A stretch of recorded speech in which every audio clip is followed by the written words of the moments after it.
महाराष्ट्र में विधानसभा चुनाव से पहले ही अजीत पवार ने दे दी चेतावनी। लोकसभा चुनाव के बाद इसी साल अक्टूबर में महाराष्ट्र में विधानसभा चुनाव होने वाले हैं। सभी दलों ने अभी से तैयारियां शुरू कर दी हैं।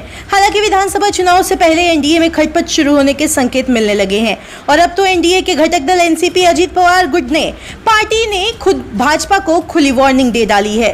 दरअसल डिप्टी सीएम अजीत पवार की पार्टी के विधायक अमोल मिटकरी ने चेतावनी देते हुए कहा है कि अगर इसी तरह से अजीत पवार को टारगेट किया गया तो हमें अलग तरीके से सोचना पड़ेगा।